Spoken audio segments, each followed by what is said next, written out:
हाल ही में आपको पता होगा हमारे प्रधानमंत्री मोदी जी गए हैं Papua New Guinea for third India Pacific island cooperation summit को अटेंड करने के लिए, जहां उनका एक ग्रैंड वेलकम हुआ। पर सबसे इम्पोर्टेंट डेवलपमेंट इस मीटिंग से ये निकल कर आई है कि ये सारे पैसिफिक आइलैंड के देश इंडिया को देखते हैं as a leader of global south. अब ग्लोबल साउथ का मतलब क्या है? तो देखो, रिसोर्सेज के मामले में दुनिया को दो हिस्सों में डिवाइड किया गया है, global south and global north. Global north में सारे रिच एंड डेवलप्ड कंट्रीज आते हैं, जैसे यूरोप, नॉर्थ अमेरिका, और ग्लोबल साउथ में लेस डेवलप्ड कंट्रीज और पुअर कंट्रीज को देखा जाता है। अब इस कॉन्सेप्ट को देखो, साल 1991 में कोल्ड वॉर के बाद फॉर्म किया गया था। तब चाइना और इंडिया का उतना प्रोग्रेस नहीं हुआ था, पर अब इसका डेफिनेशन थोड़ा सा अलग होगा। पर फिर भी ग्लोबल साउथ मतलब डेवलपिंग कंट्रीज को ही देखा जाता है। अब ग्लोबल साउथ में देखो, दो देश ऐसे हैं जो इस रेस का हिस्सा है, एक इंडिया और दूसरा चाइना। अब सवाल ये है कि चाइना को छोड़ वो इंडिया को एज ए लीडर क्यों देखना चाहते हैं, जबकि चाइना का इकोनॉमी इंडिया से कई गुना ज्यादा है, उनका इंफ्रास्ट्रक्चर टेक्नोलॉजी भी इंडिया से बेहतर है। तो देखो, इस विषय में इकोनॉमी और technology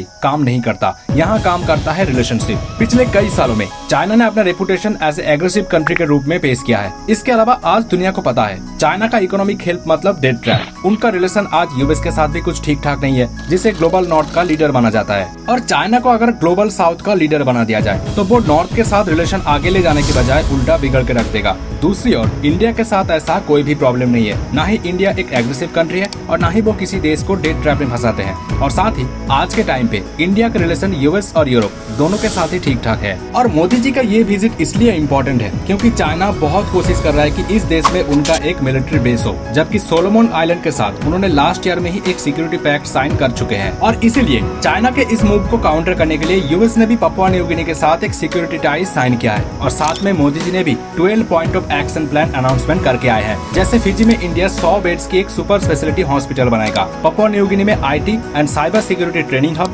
solar project for government building, yoga centres और भी बहुत कुछ। और आपके जानकारी के लिए बता दूं, पपुआ न्यू गिनी और फिजी ने अपना हाईएस्ट सिविलियन अवार्ड से पीएम मोदी को सम्मानित भी किया है।